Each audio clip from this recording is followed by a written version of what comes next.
Baik,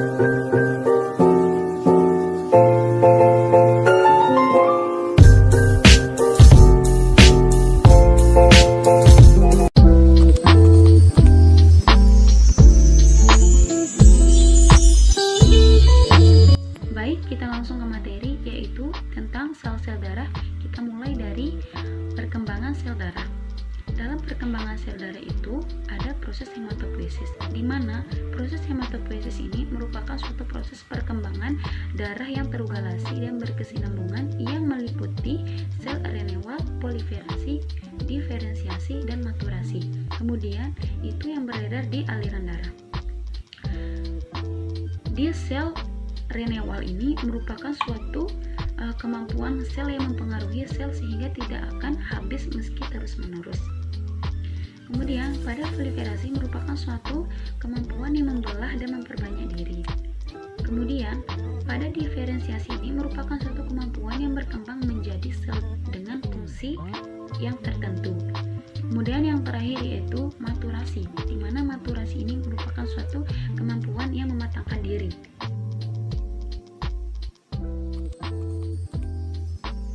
Baik, selanjutnya kita ke komponen penyusun darah dan fungsinya. Di sini yang pertama yaitu ada sel darah merah atau eritrosit, di mana sel darah merah dibentuk di sumsum tulang belakang dan dikendalikan oleh hormon yang terutama diproduksi oleh ginjal.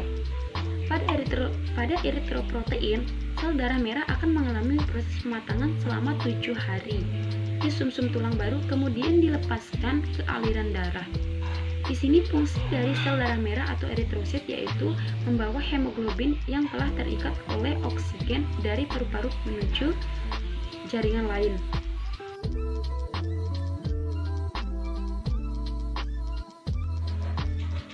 Selanjutnya yaitu nomor 2, sel darah putih atau leukosit, di mana sel darah putih ini diproduksi oleh sumsum tulang dan diedarkan ke seluruh tubuh melalui aliran darah. Kemudian fungsi dari sel darah putih atau leukosit yaitu untuk menghasilkan antibodi, yaitu zat yang dapat membasmi virus seperti bakteri, jamur, parasit, serta zat berbahaya yang masuk ke dalam tubuh.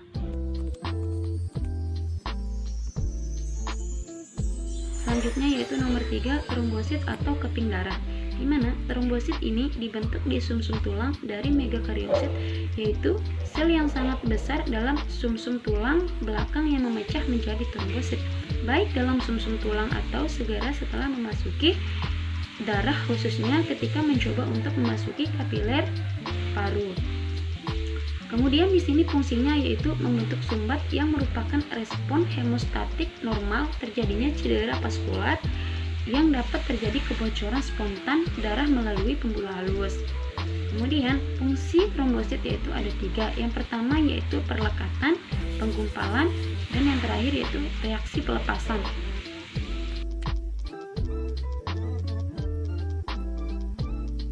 Selanjutnya yaitu nomor 4, plasma darah, di mana plasma darah ini merupakan suatu cairan yang berwarna kekuningan yang bertugas membawa sel darah, tidak hanya sel darah. Plasma darah juga berperan membawa berbagai nutrisi penting yang menunjang kesehatan dalam tubuh. Kemudian di sini fungsi dari plasma darah yaitu yang pertama membuang limbah-limbah hasil metabolisme, kemudian yang kedua yaitu menjaga keseimbangan cairan tubuh, terus yang ketiga yaitu membantu proses pembekuan darah. Kemudian selanjutnya itu menjaga suhu tubuh, kemudian membantu melawan infeksi, yang terakhir yaitu menjaga keseimbangan asam dan basa.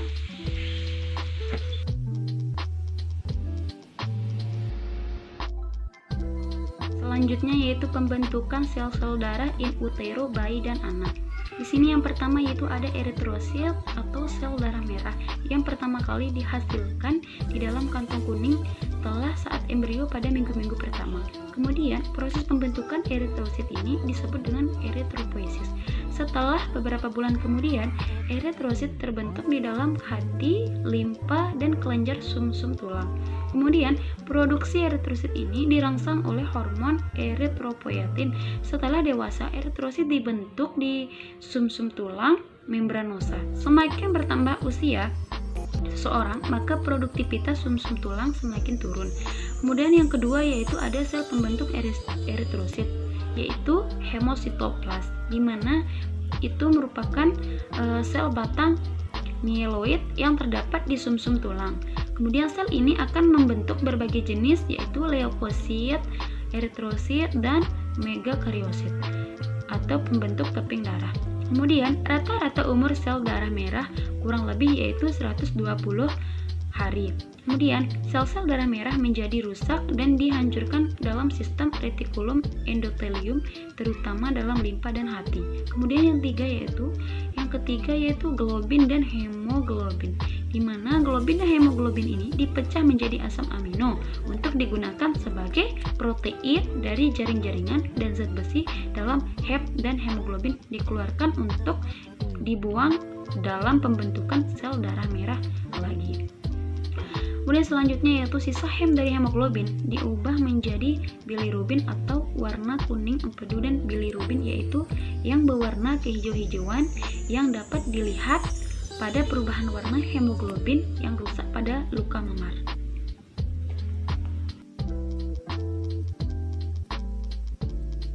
Selanjutnya yaitu sirkulasi darah pada janin dan bayi. Di sini yang pertama yaitu sirkulasi darah janin dalam rahim, di mana sirkulasi darah janin dalam rahim itu tidak sama dengan sirkulasi darah pada bayi dan anak.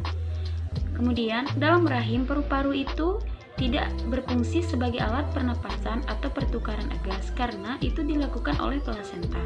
Kemudian pembentukan pembuluh darah dan sel darah itu dimulai dari minggu ketiga karena itu memiliki tujuan untuk menyuplai embrio dengan oksigen dan nutrien dari ibu. Kemudian yang kedua yaitu darah yang mengalir dari plasenta ke janin itu melalui vena umbilicalis yang terdapat dalam tali pusat. Kemudian pada jumlah darah yang mengalir melalui tali pusat sekitar 125 ml per kilogram per berat badan per menit atau sekitar 500 ml per menit. Kemudian yang ketiga yaitu melalui vena umbilicalis dan ductus venosus, darah yang mengalir ke dalam vena cava inferior itu bercampur darah yang kembali dari bagian bawah tubuh kemudian masuk atrium kanan, di mana aliran darah dari vena cava inferior lewati melalui foramen ovale, kemudian ke atrium kiri, kemudian ke ventricle kiri, melalui aorta, melalui arcus aorta, darah dialirkan ke seluruh tubuh. Kemudian yang keempat yaitu darah yang mengandung karbodioksida dari tubuh bagian atas memasuki ventrikel kanan melalui vena cava superior, kemudian melalui arteri pulmonalis besar yang meninggalkan ventrikel kanan menuju aorta, melewati ductus arteriosus. Darah ini kembali ke plasenta melalui aorta, arteri iliaca interna, dan arterium umbilicalis untuk mengadakan pertukaran gas selanjutnya. Kemudian yang terakhir yaitu di mana foramen ovale dan ductus arteriosus berfungsi sebagai saluran atau jalan pintas yang memungkinkan sebagian besar dari cardiac output yang sudah terkombinasi kembali ke plasenta tanpa melalui paru-paru.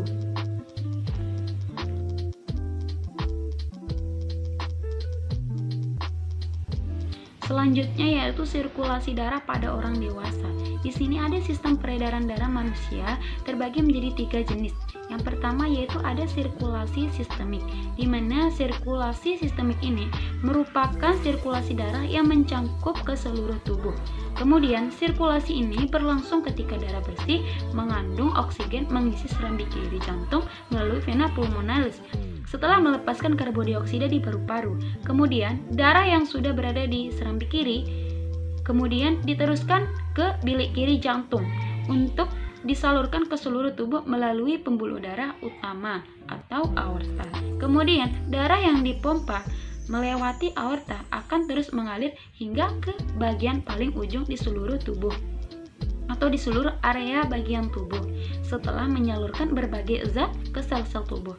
Kemudian darah akan kembali menuju serambi kanan jantung untuk mengalami proses pembersihan darah tersebut.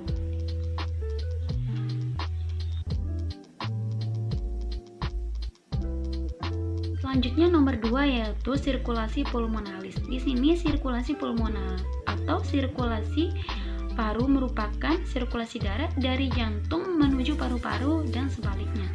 Kemudian, sirkulasi ini berlangsung saat darah yang mengandung karbon dioksida dari sisa metabolisme tubuh kembali ke jantung melalui pembuluh vena besar atau vena cava.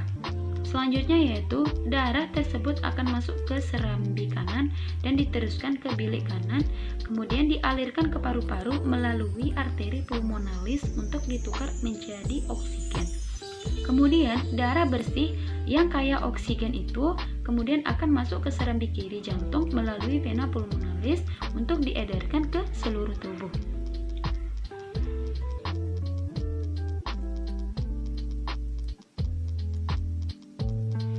Kemudian yang ketiga yaitu sirkulasi koroner, di mana sirkulasi koroner ini sama seperti organ tubuh lain, jantung juga membutuhkan asupan oksigen dan nutrisi agar dapat menjalankan fungsinya dengan baik. Kemudian darah yang membawa nutrisi dan oksigen ke otot-otot jantung akan dialirkan melalui pembuluh arteri koroner. Selanjutnya yaitu ketika pembuluh darah jantung tersumbat atau aterosklerosis, aliran darah ini di jantung akan mengalami gangguan. Kemudian, hal ini akan membuat otot jantung kekurangan oksigen dan nutrisi sehingga fungsi terganggu. Selanjutnya yaitu kondisi ini lama-kelamaan bisa menyebabkan terjadinya serangan jantung.